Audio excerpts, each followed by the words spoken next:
नमस्कार दोस्तों, आज की इस वीडियो में बात करने वाला हूँ मैं शिमला मिर्च की नर्सरी के ऊपर फुल डिटेल में। हालांकि इससे पहले भी एक पार्ट आया था जिसमें कि आपको शॉर्ट में जो है शिमला मिर्च की नर्सरी के ऊपर डिटेल मिली थी।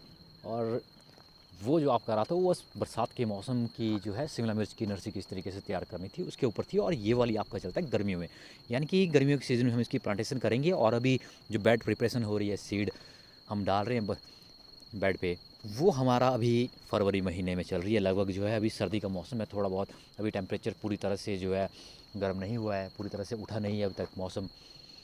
तो उस दौरान जो है हम शिमला मिर्च की नर्सरी डाल रहे हैं, जो कि हमारी जो है जाके मई में जाके जो है हमारी हार्वेस्टिंग के लिए तैयार हो जाएगी। मई और जून में, जून तक जो है हमारी हार्वेस्टिंग की तैयार हो जाएगी।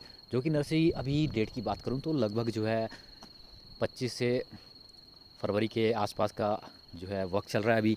जब अभी बेड की प्रिपरेशन चल रही है, हमारा बेड हम बना रहे हैं थोड़ा सा ज़मीन से जो है दो तीन इंच ऊंचा रख रहे हैं आसपास की ज़मीन से, ताकि बारिश वगैरह या आसपास का पानी या फ्लड वगैरह आ जाए तो वो नर्सरी में ना लगे। जिसके बचाव के लिए हम जो है बेड को थोड़ा ऊंचा उठा लेते हैं। और दोस्तों, आज की इस वीडियो में बात होने वाली है लगभग जो है 3000 बीज के लिए हम बेड बना रहे हैं।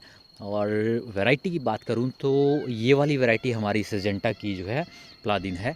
आप अपने एरिया के अनुसार जो है कोई भी अच्छी सी वैरायटी चूज़ कर सकते हैं, उसकी आप जो है नर्सरी डाल सकते हैं। बहुत सारे वैरायटीज़ आपको शिमला मिर्च की देखने को मिलती है। तो उसी में से दोस्तों ये प्लादिन है, जिसकी रेट की बात करूँ तो लगभग 2 पैकेट की नर्सरी में अभी डालने जा रहा हूँ, जिसमें एक पैकेट में जो है 1500 के आसपास बीज है। हालांकि मार्केट प्राइस में मुझे जो है लगभग 1950 रुपये का पैकेट मिला है एक। और उसका जो पैकेट में टैग प्राइस है वो लगभग जो है 300 रुपये के आसपास एक पैकेट का है। तो ये वाली नर्सरी हमारी जो है 2 बेड पैकेट के लिए बनाई जा रही है। और लगभग बेड की लंबाई और चौड़ाई की बात करूँ तो लगभग जो है 9 फीट के आसपास जो है ये लंबा है और 3 फीट इसकी चौड़ाई है। तो दोस्तों, ये हमारी शिमला मिर्च की नर्सरी जिसके लिए हम तैयार कर रहे हैं, ये हमारा सीड आ गया दोस्तों प्लाडिन सजेंटा का। काफ़ी अच्छा जो है इसकी हार्वेस्टिंग, काफ़ी अच्छा जो है हमें रिज़ल्ट इसके देखने को मिलते हैं। आगे भी आपको फुल डिटेल में इसकी वीडियो देखने को मिलेगी, शुरू से लेके लास्ट तक किस तरीके से हमने क्या क्या किया और कितनी हमने जो है आमदनी की, किस तरीके से हमने अपनी शिमला मिर्च को तैयार किया। तो ये दोस्तों हमारा सीड रहा। इसमें लगभग जो है 1500 यूनिट्स के आसपास जो है अप्रॉक्सीमेट्स इसमें जो है बीज हैं। तो दोस्तों,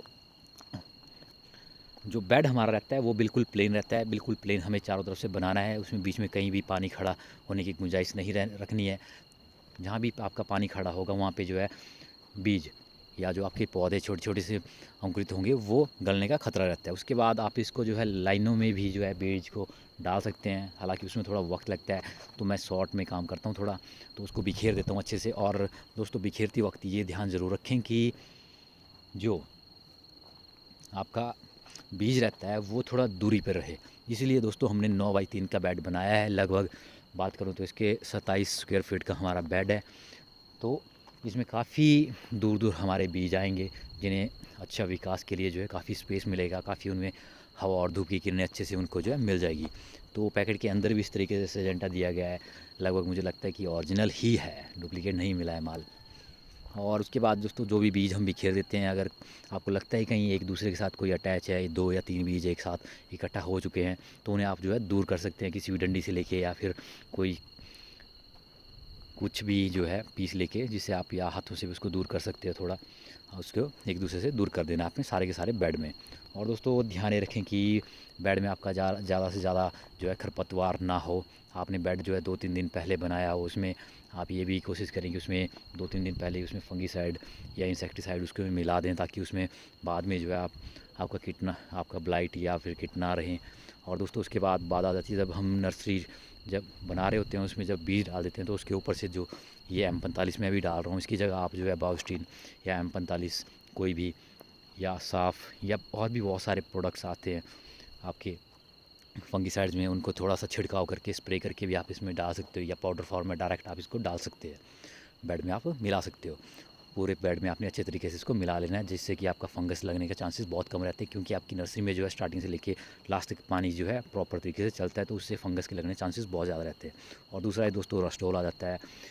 तो ये हमारा इंसेक्टिसाइड है, कीटनाशक है। डिटेल में आपको डिस्क्रिप्शन में भी देखने को मिल जाएगा कि कौन कौन से हमने सॉल्ट डाले, क्या क्या उसका टेक्निकल रहा। तो उसकी मैं डिस्क्रिप्शन में आपको पूरी तरीके से लिख के दे दूँगा। तो दोस्तों उसके बाद ये थोड़ा सा केंचुआ लगा हुआ गोबर यानी वर्मी कंपोज, और उसमें हम थोड़ा बहुत जो है मिट्टी यानी 50/50 की रेशो में हम इसमें डाल देते हैं, या आप इसको जो है 40/60 की रेशो में डाल सकते हैं। 40% आपका वर्मी कंपोज और 60% जो है मिट्टी, और उसको अच्छे तरीके से मिला के जो है आप एक छन्नी लेके, हमारे यहाँ इसे हाँक कहा जाता है, आपके यहाँ जो भी इसका नाम लिया जाता है, छन्नी एक टाइप की, उसमें डाल के जो आप अच्छे तरीके से जो है इसको बिखेर सकते हैं। और इससे जो है एक प्रॉपर मैनर में जो है वे में जो है आपका मिट्टी आपके बेड के ऊपर गिरती है। और दोस्तों मिट्टी की बहुत ज़्यादा बड़ी परत नहीं बनानी है, छोटी सी परत बनानी है, बिल्कुल इतनी कि आपके बीज जो है आपको नज़र ना आए। और जो आपने जो है फंगीसाइड और इंसेक्टिसाइड पाउडर डाला हुआ है या आप स्प्रे करके डाल रहे हो, वो आपको नज़र ना आए। खैर स्प्रे में आपको नज़र वैसे भी नहीं आएगा, जो आप अगर पाउडर फॉर्म में डालते तो आपको नज़र नहीं आएगा। इतना अगर आप जो आपने इसकी परत बना लेनी है अच्छे तरीके से, पूरे के पूरे ऊपर से बिखेर के। इससे काफ़ी ज़्यादा आसानी भी हो जाती है, आपकी जो है मिट्टी का ढेर आपके बीज के ऊपर ज़्यादा नहीं लगता। प्रॉपर तरीके से जो आपका इसकी जो बेडिंग पूरी की पूरी क्लोज हो जाती है। इस तरीके से आपने पूरे के पूरे बेड में जो है इसको बिखेर देना है। और दोस्तों ज़्यादा भी नहीं बिखेरना, ताकि ये ध्यान रखें कि आपका जो बीज है वो काफ़ी नीचे में ना चला जाए, ज़मीन के अंदर गाड़ ना जाए, जिससे कि आपको बीज जर्मिनेशन में दिक्कत आए, आपको सामना करना पड़े दिक्कत का। तो इस तरीके से आपने पूरे के पूरे बेड को बिखेर लेना है। और कुछ एक बीज, लगभग 3000 बीज हैं, उसमें से आपको जो है 5 से 7 बीज हो सकता है कि आपको ऊपर भी नज़र आ जाए, क्योंकि हो जाता है कभी कभार मिट्टी गिर जाती है तो उससे जो है उछल के बीज साइड में निकल जाता है। तो उसकी कोई आपको टेंशन नहीं लेनी है। 2-4 बीज अगर आपके ऊपर भी रह जाते हैं उसका कोई चक्कर नहीं है, आप उसको किसी तीली के साथ नीचे डाल दीजिए या रहने दीजिए एज इट इज़। उसके बाद दोस्तों हमारा काम आ जाता है पूरे बेड को सनी के बोरे से उसको ढकाने का, यानी उसको पैक करने का। जो हमारे सेबे के बोरे रहते हैं उससे आपने इसको पूरे के पूरा पैक कर लेना है, या आप बोरा पहले ही गीला करके रखें या सूखा भी लगा लें। और इसको लगाती बार ध्यान ये रखें कि आपको इसको घसीटते हुए नहीं लगाना है, आराम से इसको रखना है ऊपर से। अगर आप रगड़ देते हो इसको या खींचते हो बेड के ऊपर रख के, तो आपकी मिट्टी की जो परत है ऊपर की वो बिल्कुल नरम है, बिल्कुल अभी हल्की है, और आपका बेड भी अभी अभी तैयार हुआ है, उसमें कोई अभी पानी वगैरह कुछ नहीं है। तो और बीज उसके साथ रगड़ जाएंगे। अगर आपकी मिट्टी इकट्ठा हो जाती है, आप इसको खींचते हो, तो आपकी मिट्टी जो है इकट्ठा हो जाती है। तो ये ख़ास सा ध्यान रखें कि आप बोरों को जो है अच्छे तरीके से ढका लें और पूरे के पूरे बोरों को ढकाएं। इससे ये आपको फ़ायदा रहता है कि जो बीज के लिए जर्मिनेशन के लिए जो आपकी पानी की ज़रूरत रहती है वो प्रॉपर वे में बेड में मिल जाती है। आपका बेड सूखता नहीं है। आपके बीज की जब भी अंकुरन स्टार्ट हो जाता है, प्रक्रिया शुरू होती है, इससे काफ़ी जल्दी हेल्प मिलती है। और दूसरा ये कि आपका बेड सूखता भी नहीं है धूप में भी। आप इसके ऊपर से जो हम अभी पॉलीथीन ढकाएंगे थोड़ा टाइम के लिए, पॉलीथीन ज़्यादा नहीं ढकाना है, क्योंकि अभी गर्मियों का मौसम आने वाला है थोड़ा, या गर्मियों के मौसम में आप लगाते हो मार्च अप्रैल में जाके, तब ये ध्यान रखें कि 1 या 2 दिन ही आप जो है पॉलीथीन को ढका के रखें। जैसे ही थोड़ा सा अंकुरन फटना शुरू हो जाए तो आप उसको हटा दें, और उसके बाद आप इसमें प्रॉपर वे में जो है पानी डाल दें। लगभग 20 लीटर के आसपास आपका बात कर रहा हूँ, सिर्फ 9x3 फीट के बेड के लिए जो है 20 लीटर के आसपास पानी हमारा काफ़ी रहेगा। अगर ज़्यादा डाल देते हैं तो हमारी ऊपरी परत अभी सेट नहीं हुई होती है, तो वो बह जाती है मिट्टी और बीज हमारा इकट्ठा हो जाता है आसपास, या उसके चांसेस रहते हैं एक जगह इकट्ठे होने के। तो उसके लिए हम जो है लगभग जो है 20 लीटर के आसपास पानी डाल देते हैं। उसके बाद दोस्तों बात आ जाती है हमारे डूम बनाने की। डूम की अलग से मैंने फुल डिटेल में वीडियो बना रखी है, किस तरीके से आपने डूम बनाना है, उसकी डिस्क्रिप्शन में आपको लिंक मिल जाएगा नीचे। तो उसके बाद बात आती है डूम बनाने की। डूम बनाने की मैं डायरेक्ट चलता हूँ डूम बनाने में। उसके बाद दोस्तों उसके ऊपर से हम पॉलीथीन ढका लेंगे, या आप इसको डायरेक्ट जो है बोरे के ऊपर भी रख सकते हो पॉलीथीन को। डूम आप जो है बाद में ही बना सकते हो, पर अभी गर्मियों का मौसम आने वाला है तो डूम बना के जो है पॉलीथीन ढकाना अच्छा रहेगा। उससे जो अंदर गर्माहट जो है अच्छे तरीके से बनेगी। हम जो पॉलीथीन है हमारा उसको चारों तरफ से हम इसको ढक लेंगे अच्छे तरीके से, ताकि इसमें जो है अंदर ज़्यादा से ज़्यादा हवा ना जाए और कम से कम जाए। तो दोस्तों उसके बाद हम जो है इसको प्रॉपर ये अगले दिन सुबह जो है हम इसमें प्रॉपर तरीके से पानी दे देंगे, और हर रोज़ इसको शाम के वक्त हम पानी डालेंगे। और ये देखेंगे बुरा हटा के कि हमारे बीज अंकुरित होना शुरू तो नहीं हो चुके हैं। जैसे ही अंकुरन होना शुरू हो जाएंगे, लगभग 5 से 7 दिन लगते हैं हमारे अंकुरन में। अगर टेम्परेचर लो रहता है तो 10 से 12 दिन भी लग जाते हैं। तो उसके बाद जैसे ही हमें लगता है कि हमारे बीज अंकुरित होना शुरू हो चुके हैं, तो उसी दिन हम शाम के वक्त जो है इसमें लगभग बोरा हटाने से 1 घंटा पहले या आधा घंटा पहले हम इसमें प्रॉपर वे में जो है पानी डालेंगे फुहारे से, और उसके बाद जो है धीरे धीरे बोरों को हटाना शुरू कर लेंगे। और ध्यान ही रखें दोस्तों, उस वक्त भी जब हम बोरा हटाते हैं तो उसको ये ध्यान रखें कि उसको रगड़े नहीं, आराम से उठा के जो है हम बोरों को ध्यान से जो है हटा लें। और रगड़ना नहीं है दोस्तों बोरों को। कुछ एक बीज हमारे बोरे के ऊपर भी निकल जाती हैं, जिसको बड़े सावधानी से जब हम पानी डाल देते हैं तो हमारे जो पत्तियाँ रहती है वो आराम से बोरे से निकल जाती हैं। जिससे कि हमारे पौधे के टूटने के चांसेस जो है कम हो जाते हैं। तो दोस्तों ध्यान ये रखें कि बिल्कुल सावधानी से हमने इसको गोल करके आराम से निकालना है, घसीटना नहीं है। बहुत सारे दोस्तों के साथ यही समस्या आती है कि उसको रोल करके या खींच के या ऐसे ही बिना सावधानी बरते ही जो है हटा लेते हैं, और उनकी जो बीज रहते हैं छोटे छोटे अंकुरित हुए, उनके टूटने के चांसेस रहते हैं। उनकी नर्सरी जो है उसमें से जो है लगभग 10 से 20% जो है ख़राब हो जाती है, गल जाती है। और ध्यान दोस्तों ये भी रखें कि कुछ एक बीज जो है हमारे अंकुरित होने के साथ साथ जो है बोरे के साथ चिपक जाते हैं, तो उसको सावधानी से जो है आपने हटा लेना है। थोड़ा सा उसको एक तीली से छोटा सा गड्ढा बना के जो है उसके बीच में उसको डाल लेना है, और उसको थोड़ा सा मिट्टी से ढक लेना है। वो बीज आपका अंकुरित बहुत जल्द हो जाएगा। और इसी के साथ दोस्तों पूरे के पूरे बोरे आपने सावधानी से हटाने हैं, उसमें पानी डालना है। और दोस्तों उसको प्रॉपर धूप नहीं लगानी है आपने, लगभग 2 दिन तक आपने इसको धूप नहीं लगानी है। आपकी जो नर्सरी रहती है, शाम के वक्त आपने एक तो बोरा हटाना है दोस्तों 4 बजे के बाद, और अगले 2 दिन तक जो है आपने नर्सरी के बेड में बिल्कुल भी धूप नहीं लगानी है। उसको ऊपर से आपने जो डूम बना रखा है उसमें जो है बोरे बिल्कुल पैक कर लें, नीचे से पॉलीथीन ढका लें। पॉलीथीन ढकाने का, डूम बनाने का आपका बहुत सारे अच्छा और भी फ़ायदे आपको रहते हैं। बारिश सी हो जाए या कुछ भी आपका पाला वगैरह पड़ता है, उस चीज़ से भी आपको जो प्रोटेक्ट करता है, जो आप डूम बनाने की वीडियो में जो आपको फुल डिटेल में डिस्क्राइब किया गया है। तो दोस्तों 2 दिन तक आपने धूप नहीं लगानी। उसके बाद आपने जो है पानी इसको जो है प्रॉपर वे में थोड़ा थोड़ा रोज़ देना है, लगभग अगले 5 से 7 दिनों तक। हर रोज़ इसको आपने शाम के वक्त जो है या सुबह के वक्त आपने इसको लगभग 10 से 15 लीटर पानी इसको फव्वारे से देना है।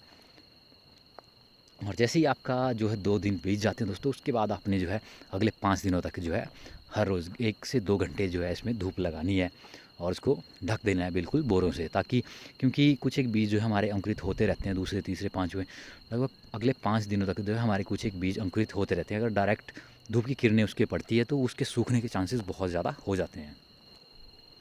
तो उसके लिए दोस्तों हमें जो है अगले 5 यानी कि 5 अगले दिन और 2 पिछले दिन मिला के जो है लगभग 7 दिनों तक जो है हमें जो है अपनी नर्सरी को ढक के रखना है। और दोस्तों कभी भी ध्यान रखें कि जब भी बारिश का मौसम आए तो उसको हमने जो है पॉलीथीन से अच्छे तरीके से ढका के रखना है। और ये दोस्तों बोरा हटाने के बाद हमने जो है इसमें लगभग दोबारा से 5 से 10 लीटर पानी जो है इसमें डाल देंगे। अभी हम ज़्यादा पानी नहीं डालेंगे, क्योंकि कुछ एक हमारा भी मिट्टी जो है एकदम से हमने बोरा भी हटाया है, तो ज़्यादा से ज़्यादा अगर पानी डालेंगे तो हमारा मिट्टी के बहने के चांसेस ज़्यादा रहते हैं। तो इसके लिए हम जो है इसमें पानी थोड़ा कम रखेंगे, 10 लीटर या 10 लीटर से कम ही पानी हम इसमें डालेंगे। जैसे कि आप देख पा रहे हैं कुछ एक हमारे बीज जो है निकल चुके हैं, आड़े टेढ़े हो चुके हैं अभी बोरे की वजह से, और कुछ एक आपको अभी बेड जो है खाली भी नज़र आ रहा है, और कुछ एक बीज जो है फटना अभी बीज से फटे नहीं है, कुछ एक हमारे जो है अगले 5 दिनों तक जो है फटना शुरू हो जाएंगे। तो अभी हम पानी दे रहे हैं, और नेक्स्ट डे अगले दिन सुबह हम दोबारा से इसमें जो है 10 लीटर के आसपास या उससे ज़्यादा पानी देंगे, क्योंकि तब तक हमारी मिट्टी जो है सख्त हो जाएगी थोड़ी, और वो ज़्यादा पानी से बहेगी नहीं, और हमारे बीज भी ज़्यादा से ज़्यादा बहेंगे नहीं। और उसके बाद हम इसको जो दोस्तों ढक लेंगे, भले ही शाम का वक्त है हम इसको तब भी ढक लेंगे, कुछ एक पाला पड़ता है तो उसके लिए हम इसको ढक लेंगे बिल्कुल पॉलीथीन से, और पॉलीथीन के ऊपर जो है हम इसको बोरे लगा लेंगे। हालांकि शाम के वक्त तो ज़रूरत नहीं है हमें बोरे लगाने की, पर फिर भी हमें जो है इसके ऊपर ढका रखते हैं, क्योंकि पॉलीथीन के उड़ने के चांसेस रहते हैं अगर हमने चारों तरफ से इसको पैक नहीं किया है। और सुबह के वक्त दोस्तों अगले दिन हम जो है पूरा का पूरा इसको एज इट पैक रखेंगे, सुबह पानी देंगे हम, उसके बाद जो है इसके ऊपर से बोरे ढका के रखेंगे, जो भी आपके पास कुछ है चादर वगैरह, तो उस चीज़ से हम इसको जो बिल्कुल ढक के रखेंगे इस तरीके से, ताकि इसमें जो है धूप अंदर ना जाए अगले 2 दिनों तक। 2 दिनों तक दोस्तों क्या, अगले 5 दिनों तक इसमें धूप बिल्कुल भी ना जाए, क्योंकि हम जो है अगले 2 दिनों के बाद भी इसमें 1-1 घंटा जो है दिन में धूप लगाएंगे सिर्फ बस। और दोस्तों इसको हम जो है इस तरीके से जो है पैक रखेंगे, 2 तरफ से हम इसको खुला रखेंगे ताकि इसमें हवा जो है क्रॉस हो सके, और थोड़ी इसमें लाइट भी आ सके, ताकि हमारे जो पौधे हैं वो उनका विकास काफ़ी अच्छा हो, उनको सूरज की किरणें जो है प्रकाश उनको मिलता रहे, और उनको हवा भी मिलती रहे। और हम पानी जो है इसमें रोज़ जो है सुबह या शाम के वक्त इसमें डालेंगे। तो जैसे जैसे हमारे दिन बीतते जाएंगे हमारे कुछ एक पौधे जो है अच्छी ग्रोथ लेंगे, और उसके साथ साथ कुछ एक बीज जो है हमारे अंकुरित भी होते रहेंगे अगले 5 से 7 दिनों तक। और हमें इस प्रॉपर वे में जो है पानी डालना है, लगभग 5 से 10 लीटर के आसपास हमारा जो है 3000 बीड और 9x7 फीट के बेड के लिए काफ़ी रहेगा। तो इस तरीके से हमें जो है फटाफट से पानी डालना है, हमें एक जगह जो है फव्वारे को रोकना नहीं है, ताकि मिट्टी ना बहे और बीज एकत्रित ना हो या उनकी जड़ें ना धुल जाए। और इसको प्रॉपर जो है हमें ढक के रखना है इस तरीके से। जैसे जैसे हमारे दिन बढ़ जाएंगे लगभग 5 दिनों के आसपास का समय हो जाएगा, तो हमारे बीज आप देख पा रहे हो कि कुछ एक बीज जो है हमारे, अभी पानी हमने इसमें डाला है, अभी भी कुछ एक जर्मिनेट कर रहे हैं और मैक्सिमम कुछ एक बीज जो है हमारे निकल भी चुके हैं। तो धीरे धीरे इसमें बढ़ता जाएगा। और जैसे ही दोस्तों इसमें आपने ये भी ध्यान रखना है कि आपने जो है बाउस्टीन या फिर एलिएट आपकी बेस्ट रहती है, जो डंपिंग ऑफ प्रॉब्लम आती है उसके लिए काफ़ी ज़्यादा जो है हेल्पफुल रहता है हमारा। जो कॉलर रॉट आपका देखते हैं कि आपके जैसे ही कुछ एक पौधे जो आपके मुरझा के गिर जाते हैं, मर जाते हैं, या जैसे आप प्लांटेशन करते हैं उस वक्त भी जो है जड़ों के आसपास जो है कालापन लगता है, और वो कमर तोड़ भी कहते हैं कुछ इसको, जिससे कि आपका पौधा जो मर जाता है उसके लिए भी एलिएट काफ़ी ज़्यादा सहायकफुल रहता है। और इसमें आप जो है बाउस्टीन डाल के भी जो है ऊपर से फव्वारे में भी जो है आप डाल के जो है इसका पानी का छिड़काव कर सकते हैं। और दोस्तों उसके बाद हमारी नर्सरी धीरे धीरे जो है बड़ी होती जाएगी। 7 दिनों के बाद का जो समय रहेगा दोस्तों, उसमें हमने थोड़ा बहुत ये भी देखना है कि हमारी नर्सरी में जो है कीट ना लगे। उसके लिए हमने जो है कीटनाशक किस छिड़काव करना है, या उसका पाउडर जो है चारों तरफ से हमने डालना है, जिस तरीके से जो है पूरे के पूरे बेड की चारों तरफ से हमने जो है एक तरह की रेखा बनानी है, जिसके अंदर जो है हमारे कीट ना घुस सके। और ये भी ध्यान रखना है कि हमारे बीजों में जो है हमारे जो पौधे बन रहे हैं उनमें कोई कालापन तो नहीं है, या उनको कोई काट नहीं रहा है, या कोई इसमें फंगस की ब्लाइट की कोई शिकायत तो नहीं आ रही है, उसका भी खासा ध्यान रखना है। और दोस्तों पानी, जैसे 7 दिन का समय हमारा निकल जाता है उसके बाद हम जो है प्रॉपर वे में उसको पूरा दिन धूप लगाते हैं, उसको लगाना शुरू कर लेंगे। उस वक्त ये ध्यान रखें दोस्तों कि अगले उसके 5 से 10 दिनों तक जो है हमने इसमें जो है पानी जो है प्रॉपर हर रोज़ डालना है दोस्तों। अगले 10 दिनों तक लगभग 15 से 17 दिन हमारे इस तरीके से बीत जाएंगे दोस्तों। तो उसके बाद जो है जैसे ही 15-17 दिन से ऊपर हमारी नर्सरी हो जाती है, उसके बाद जो हमने उसमें गैप डालना शुरू कर लेना है, 1 दिन छोड़ के उसमें पानी डालना है अगले 5 से 10 दिन तक। उसके बाद हम उसमें जो है 2 दिन का गैप डाल के जो है उसमें पानी डालेंगे, ताकि हमारी जो पौधा है वो थोड़ी सख्त हो, वो जो है आसपास के एनवायरनमेंट के अनुकूल बने, ताकि जैसे हम उसको प्लांटेशन करें तो उसकी जो है अंदर की जो सशक्ति रहती है वो अच्छे तरीके से जो है उसकी बने। और इस तरीके से दोस्तों जैसे ही हमारी पौध जो है लगभग 20 दिनों से ऊपर की हो जाती है जर्मिनेशन होने के बाद, या 25 दिन की हमारी पौधे हो जाती है, उस दौरान जो है हमने जो हमारा पानी का फव्वारा रहता है उसमें जो है थोड़ा सा जो है 5 से 10 ग्राम के आसपास जो है हमने उसमें जो है एलिएट, जो मैंने पहले भी बात की थी, उसको मिलाएंगे, और उसका जो है हमने पानी हम अपनी नर्सरी में डाल देंगे थोड़ा सा एलिएट। वैसे तो बात रहती है इसकी लगभग 1.5 से 2 ग्राम जो है पर लीटर हम इसको डालते हैं, पर नर्सरी में जो है हम 10 लीटर पानी में जो लगभग 10 ग्राम तक ही इसको डालेंगे, क्योंकि नर्सरी जो है हमारी छोटी रहती है। अगर ज़्यादा डोज हो जाता है तो उससे भी जो है थोड़ा साइड इफ़ेक्ट देखने को मिलते हैं। तो और इसके साथ साथ हमने इसमें थोड़ा सा जो है एंटीबायोटिक यानी कि स्ट्रेप्टोमाइसिन वगैरह कुछ भी आपने इसमें थोड़ा सा डाल लेना है, 1 से 2 ग्राम के आसपास, और इसको पूरे में जो है हमने बिखेर देना है, ताकि ये इसकी जड़ों में अच्छे से चला जाए और आगे हमें जो है डंपिंग ऑफ देखने की प्रॉब्लम सामने ना आए, हमारा पौधा जो अच्छे से जो है ग्रो करे। तो इसके बाद दोस्तों जैसे ही हमारी नर्सरी थोड़ी अच्छी हो जाती है, लगभग 2 पत्तियों से 4 हो जाती है, 4 से 6 हो जाती है, तो उसके बाद हमारा समय आ जाता है इसकी प्लांटेशन का, इसको निकालने का। दोस्तों इसके लिए नर्सरी से निकालने से पहले ही हम जो है बेड तैयार रखते हैं, लगभग 5 से 6 दिन पहले उसकी जुताई करके अच्छे से जो है इसकी, और उसमें जो है रो बनाते हैं, हम लाइनें बनाते हैं। लगभग लाइनों की बात करूँ तो लगभग 3 फीट का गैप हमारा काफ़ी रहता है। आप हो सके तो आप 2 फीट में भी लगा सकते हो, 2.5 फीट का गैप वैसे जो है सबसे बेस्ट रहता है इसका आपके लिए। जैसे ही हम प्लांटेशन के लिए तैयार करते हैं, हम नर्सरी से जो है इसको निकालना शुरू करते हैं पौध को, उसी वक्त जो है हम पहले थोड़ा सा, अभी मेरे पास साफ़ है, आप कुछ भी और भी जो है इसमें फंगीसाइड ले सकते हैं, उसका छोटा सा घोल बना लें अच्छे से, उसको अच्छे तरीके से किसी भी टब में, तसले में, जग में, बाल्टी में, किसी में आप छोटा सा घोल बना लें, और जैसे आप नर्सरी निकालते हो वहाँ पे ले जाएं आराम से, और धीरे धीरे जो है जब भी आप नर्सरी निकालते हो, पौध निकालते हो, उससे लगभग 1 से 2 घंटे पहले जो आप उसमें प्रॉपर पानी डालें, ताकि आपकी जो ज़मीन है वो नरम हो जाए, जो आप पौध निकालें वो जड़ों सहित अच्छे से जो है निकल जाएँ, क्योंकि जड़ें नाजुक रहती हैं, जड़ें टूटती हैं, तो उससे में भी जो है फंगस के चांसेस बहुत ज़्यादा रहते हैं। तो और अपनी पौध को जो है आराम से निकालें, हल्के हाथों से निकालें, ज़्यादा जो इसके तने को ना पिचकाएँ, और जो है छोटे छोटे गट्ठे बांध लें। अगर आप गट्ठे नहीं बांधते हो, खुला रखते हो, तब भी ठीक है, उसमें थोड़ा बिखरने के चांसेस रहते हैं, होल्डिंग की जो है वो प्रॉब्लम आती है। तो इसके लिए हम छोटे छोटे से इसके गट्ठे बांध लेते हैं, जितना आपके हाथ में आता है उतना ही आप बांधें, ज़्यादा इसको टाइट ना करें, कसे ना, बिल्कुल इसको पिचकाएँ ना, जिससे कि हमारी पौध ख़राब ना हो। क्योंकि पौध आपकी ख़राब होगी तो आपको काफ़ी नुकसान हो जाता है। उसके बाद जो पौध रहती है हमें उसका आपको मैं इस तरीके से धो रहा हूँ, आप इसको चाहे तो 2 से 4 मिनट 5 मिनट तक इसमें डिप करके रखें, यानी इसी में आप डाल के रखें थोड़ी देर के लिए, कुछ समय इसको बिताएं, ताकि इसकी जड़ों में जो है अभी टूटी हुई है कुछ जड़ें या फंगस आगे लगने के चांसेस रहते हैं, उसकी दिक्कत आपको सामने ना आए। तो इसी के साथ दोस्तों फिर मिलते हैं अगले पार्ट में। आगे इसकी बात करेंगे किस तरीके से हमने इसकी प्लांटेशन की, क्या क्या तैयारियां की, उसके बाद क्या क्या हमने जो है किस तरीके से खेतों में इसकी आगे जो है निंदाई पुरताई क्या क्या इसमें हमने डाला, क्या क्या स्प्रे किया, तो उसके ऊपर भी आपको बहुत जल्द डिटेल मिलेगी। अगर कोई सवाल या सुझाव दोस्तों रहता है तो आप कमेंट बॉक्स में ज़रूर लिखें। अपना मूल्य समय देने के लिए बहुत बहुत धन्यवाद।